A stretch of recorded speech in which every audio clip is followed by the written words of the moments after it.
ആകാശവാണി.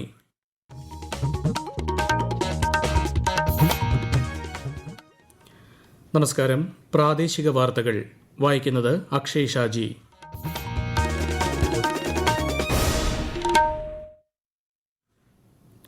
പ്രധാന വാർത്തകൾ. കേരളം പോളിംഗ് ബൂത്തിലെത്താൻ ഇനി 4 ദിനങ്ങൾ മാത്രം. പ്രചാരണം അതിശക്തം. ദേശീയ നേതാക്കൾ സജീവം. സംസ്ഥാനത്ത് ഇരട്ട വോട്ടും ആൾമാറാട്ടവും തടയാൻ പോളിംഗ് ഉദ്യോഗസ്ഥർക്ക് മൊബൈൽ ആപ്പ് തയ്യാറാക്കിയതായി മുഖ്യ തെരഞ്ഞെടുപ്പ് ഓഫീസർ. ഇന്ന് ദേശീയ സിവിൽ സർവീസസ് ദിനം. സിവിൽ സർവീസ് ഉദ്യോഗസ്ഥർക്ക് ആശംസകൾ നേർന്ന് രാഷ്ട്രപതിയും ഉപരാഷ്ട്രപതിയും. കേരളത്തിൽ വേനൽ ചൂട് രൂക്ഷമായി തുടരുന്നു. ബുധനാഴ്ച വരെ 10 ജില്ലകളിൽ മഞ്ഞ ജാഗ്രതാ നിർദ്ദേശം. IPL ക്രിക്കറ്റിൽ ഇന്ന് Kolkata Knight Riders Royal Challengers ബംഗളൂരുവിനെയും പഞ്ചാബ് കിങ്സ് ഗുജറാത്ത് ടൈറ്റൻസിനെയും നേരിടും. വാർത്തകൾ വിശദമായി. വെള്ളിയാഴ്ച നടക്കുന്ന 2ാം ഘട്ട ലോക്സഭാ തെരഞ്ഞെടുപ്പിനുള്ള പ്രചാരണം ഉച്ചസ്ഥായിയിൽ. 13 സംസ്ഥാനങ്ങളിലായി 88 മണ്ഡലങ്ങളാണ് വെള്ളിയാഴ്ച പോളിംഗ് ബൂത്തിലെത്തുക. 1210 സ്ഥാനാർത്ഥികളാണ് ഈ ഘട്ടത്തിൽ മത്സരരംഗത്തുള്ളത്. കേരളത്തിലെ 20ഉം കർണാടകയിലെ 14ഉം രാജസ്ഥാനിൽ 13ഉം ഉത്തർപ്രദേശ്, മഹാരാഷ്ട്ര എന്നീ സംസ്ഥാനങ്ങളിലെ 8 ലോക്സഭാ മണ്ഡലങ്ങളും 2ാം ഘട്ടത്തിൽ വിധിയെഴുതും. ഇതിനു പുറമെ മധ്യപ്രദേശിലെ 7 സീറ്റുകളിലേക്കും അസം, ബീഹാർ എന്നിവിടങ്ങളിൽ നിന്ന് 5 സീറ്റുകളിലേക്കും പശ്ചിമബംഗാൾ, ഛത്തീസ്ഗഡ് എന്നിവിടങ്ങളിൽ 3 സീറ്റുകളിലേക്കുമുള്ള തെരഞ്ഞെടുപ്പും 2ാം ഘട്ടത്തിലാണ് നടക്കുക. സംസ്ഥാനത്ത് ആകെയുള്ള 20 ലോക്സഭാ മണ്ഡലങ്ങളിലേക്കുള്ള വോട്ടെടുപ്പിന് ഇനി 4 ദിവസം മാത്രം ശേഷിക്കെ പ്രചാരണം അത്യുച്ചസ്ഥായിയിൽ. 3 മുന്നണികളുടെയും ദേശീയ നേതാക്കളടക്കം പ്രചാരണ പരിപാടികളിൽ സജീവമാണ്. വെള്ളിയാഴ്ചയാണ് സംസ്ഥാനം പോളിംഗ് ബൂത്തിലെത്തുക.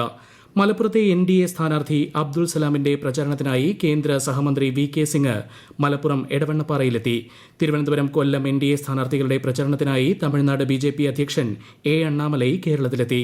കൊല്ലം മണ്ഡലം NDA സ്ഥാനാർത്ഥി G. കൃഷ്ണകുമാറിന്റെ പ്രചാരണത്തിൽ പങ്കെടുത്ത അദ്ദേഹം വൈകിട്ട് രാജീവ് ചന്ദ്രശേഖറിന്റെ തെരഞ്ഞെടുപ്പ് പ്രചാരണത്തിന്റെ ഭാഗമായി പാറശാലയിൽ റോഡ് ഷോയിലും പങ്കെടുക്കും. മുതിർന്ന കോൺഗ്രസ് നേതാവ് P. ചിദംബരം ഇന്ന് തിരുവനന്തപുരത്ത് പ്രചാരണ പരിപാടിയിൽ പങ്കെടുക്കും.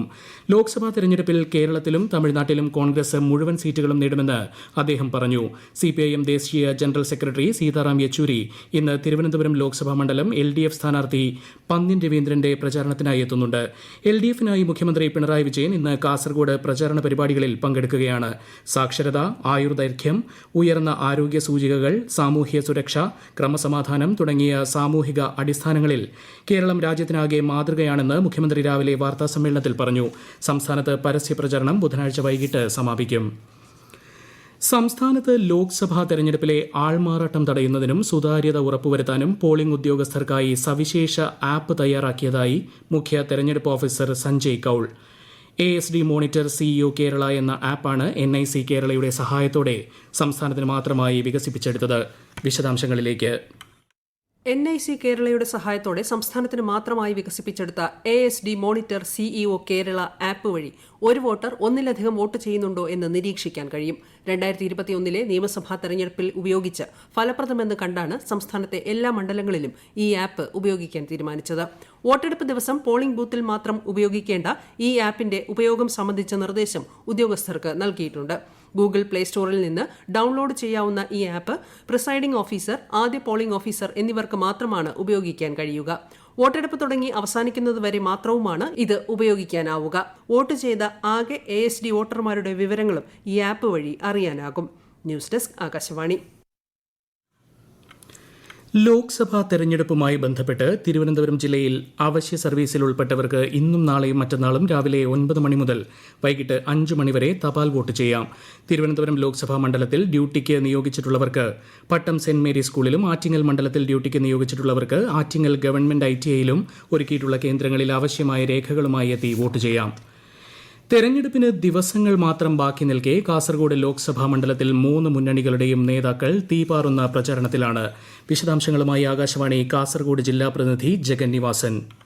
LDF സ്ഥാനാർത്ഥി MV ബാലകൃഷ്ണന് വേണ്ടി മുഖ്യമന്ത്രി പിണറായി വിജയൻ ഇന്ന് മണ്ഡലത്തിലെ തെരഞ്ഞെടുപ്പ് റാലികൾ ഉദ്ഘാടനം ചെയ്യും.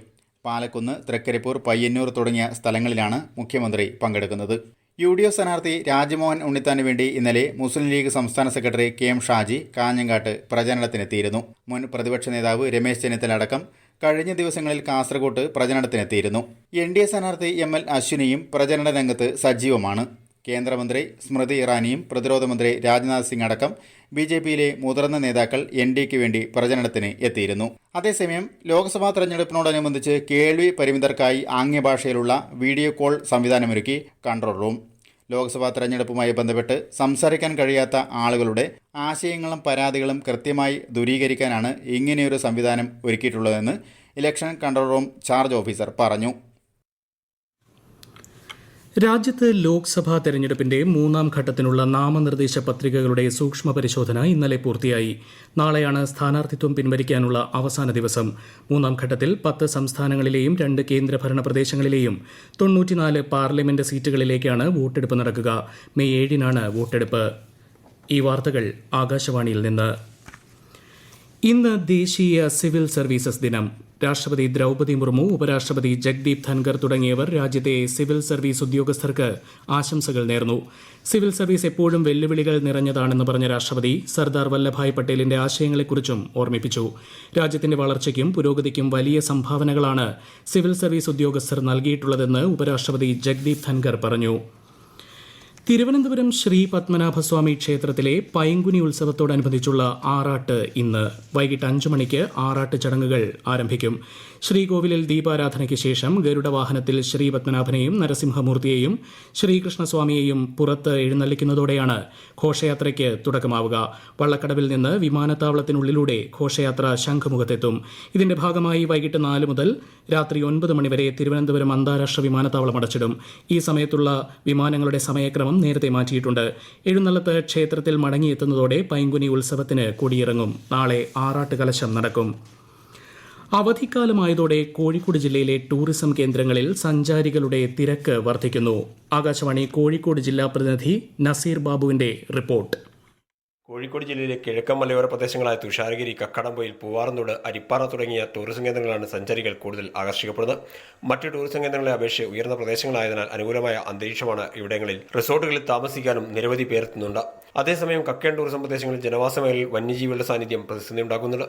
തീരമേഖലകളായ ബേപ്പൂർ, കടലുണ്ടി, വടകര, സാൻഡ് ബാങ്ക്സ് എന്നിവിടങ്ങളിലും Kozhikode Sarovaram bio park, Iringal Sargaalaya, Kozhikode beach, but road എന്നിവിടങ്ങളിലും സായാഹ്നങ്ങളിൽ നിരവധി പേരെത്തുന്നുണ്ട്. കേരളത്തിൽ വേനൽ ചൂട് രൂക്ഷമായി തുടരുന്നു. 10 ജില്ലകളിൽ ബുധനാഴ്ച വരെ കേന്ദ്ര കാലാവസ്ഥാ വകുപ്പ് മഞ്ഞ ജാഗ്രത പ്രഖ്യാപിച്ചു. പാലക്കാട് ജില്ലയിൽ താപനില 39 ഡിഗ്രി സെൽഷ്യസ് വരെയും ആലപ്പുഴയിൽ 38 ഡിഗ്രി സെൽഷ്യസ് വരെയും ഉയരാൻ സാധ്യതയുണ്ട്. അതേസമയം സംസ്ഥാനത്തെ എല്ലാ ജില്ലകളിലും വേനൽ മഴയ്ക്ക് സാധ്യതയുണ്ടെന്നും കാലാവസ്ഥാ വകുപ്പ് അറിയിച്ചു. കോഴിക്കോട് പണിക്കർ റോഡിന് സമീപം വാഹന ഷോറൂമിനോട് ചേർന്ന ഗോഡൌണിൽ തീപിടുത്തം. ഫയർഫോഴ്സ് സ്ഥലത്തെത്തി തീയണയ്ക്കാൻ ശ്രമം തുടങ്ങി. വാഹനങ്ങൾക്ക് കേടുപാടുകൾ സംഭവിച്ചില്ലെന്നാണ് പ്രാഥമിക നിഗമനം. ഈ വർഷം ജൂണിൽ നടക്കുന്ന UGC നെറ്റ് പരീക്ഷയ്ക്കുള്ള രജിസ്ട്രേഷൻ നടപടികൾ നാഷണൽ ടെസ്റ്റിംഗ് ഏജൻസി ആരംഭിച്ചു. അപേക്ഷകൾ മെയ് 10 വരെ ഔദ്യോഗിക വെബ്സൈറ്റിൽ സമർപ്പിക്കാം. പരീക്ഷാ ഫീസ് ഓൺലൈനായി മെയ് 11, 12 തീയതികളിൽ അടയ്ക്കാം. മെയ് 13 മുതൽ 15 വരെ അപേക്ഷകളിൽ തിരുത്തലുകൾ വരുത്താൻ സമയമുണ്ട്. ജൂൺ 16-നാണ് UGC നെറ്റ് പരീക്ഷ നടക്കുക. IPL ക്രിക്കറ്റിൽ ഇന്ന് 2 മത്സരങ്ങൾ. ആദ്യ മത്സരത്തിൽ Kolkata Knight Riders Royal Challengers ബംഗളൂരുവിനെ നേരിടും. കൊൽക്കത്തയിൽ വൈകിട്ട് 3:30-നാണ് മത്സരം. രണ്ടാം മത്സരത്തിൽ പഞ്ചാബ് കിങ്സ് ഗുജറാത്ത് ടൈറ്റൻസിനെ നേരിടും. ചണ്ഡീഗഡിൽ രാത്രി 7:30-നാണ് മത്സരം. ISL ഫുട്ബോൾ സെമി ഫൈനൽ മത്സരങ്ങൾ ചൊവ്വാഴ്ച ആരംഭിക്കും. ആദ്യ സെമിയിൽ ഒഡീഷ FC മോഹൻ ബഗാനെ നേരിടും. ബുധനാഴ്ച നടക്കുന്ന രണ്ടാം സെമി ഫൈനലിൽ മുംബൈ സിറ്റി FC ഗോവയുമായി ഏറ്റുമുട്ടും. മാൽദീവ്സ് പാർലമെന്ററി തെരഞ്ഞെടുപ്പ് ഇന്ന്. 8 രാഷ്ട്രീയ പാർട്ടികളിൽ നിന്നായി 368 സ്ഥാനാർത്ഥികളാണ് പീപ്പിൾസ് മജ്ലിസിലെ 93 സീറ്റുകളിലേക്ക് നടക്കുന്ന തെരഞ്ഞെടുപ്പിൽ ജനവിധി തേടുന്നത്. 602 പോളിംഗ് സ്റ്റേഷനുകളാണ് ഇതിനായി മാൽദീവ്സിൽ സജ്ജമാക്കിയിട്ടുള്ളത്. UAEയിൽ വീണ്ടും കനത്ത മഴയ്ക്ക് സാധ്യതയെന്ന് കാലാവസ്ഥാ നിരീക്ഷണ കേന്ദ്രത്തിന്റെ മുന്നറിയിപ്പ്. തിങ്കൾ, ചൊവ്വ ദിവസങ്ങളിൽ ഇടിമിന്നലോട് കൂടിയ മഴയ്ക്ക് സാധ്യതയുണ്ട്. എന്നാൽ മഴയെ നേരിടാൻ സജ്ജമാണെന്ന് UAE അധികൃതർ അറിയിച്ചു. ദുബായ് അന്താരാഷ്ട്ര വിമാനത്താവളത്തിലേക്ക് വരുന്ന വിമാനങ്ങളുടെ എണ്ണം കുറയ്ക്കുന്നത് ഇന്നും തുടരും. എന്നാൽ ദുബായിൽ നിന്നുള്ള സർവീസുകൾ ഷെഡ്യൂൾ പ്രകാരം നടക്കും. പ്രധാന വാർത്തകൾ വീണ്ടും. കേരളം പോളിംഗ് ബൂത്തിലെത്താൻ ഇനി 4 ദിനങ്ങൾ മാത്രം. പ്രചാരണം അതിശക്തം. ദേശീയ നേതാക്കൾ സജീവം. സംസ്ഥാനത്ത് ഇരട്ട വോട്ടും ആൾമാറാട്ടവും തടയാൻ പോളിംഗ് ഉദ്യോഗസ്ഥർക്ക് മൊബൈൽ ആപ്പ് തയ്യാറാക്കിയതായി മുഖ്യ തെരഞ്ഞെടുപ്പ് ഓഫീസർ. ഇന്ന് ദേശീയ സിവിൽ സർവീസസ് ദിനം. സിവിൽ സർവീസ് ഉദ്യോഗസ്ഥർക്ക് ആശംസകൾ നേർന്ന് രാഷ്ട്രപതിയും ഉപരാഷ്ട്രപതിയും. കേരളത്തിൽ വേനൽ ചൂട് രൂക്ഷമായി തുടരുന്നു. ബുധനാഴ്ച വരെ 10 ജില്ലകളിൽ മഞ്ഞ ജാഗ്രതാ നിർദ്ദേശം. IPL ക്രിക്കറ്റിൽ ഇന്ന് Kolkata Knight Riders Royal Challengers ബംഗളൂരുവിനെയും പഞ്ചാബ് കിങ്സ് ഗുജറാത്ത് ടൈറ്റൻസിനെയും നേരിടും. പ്രാദേശിക വാർത്തകൾ കഴിഞ്ഞു. അടുത്ത വാർത്താ പ്രക്ഷേപണം 12:50-ന്.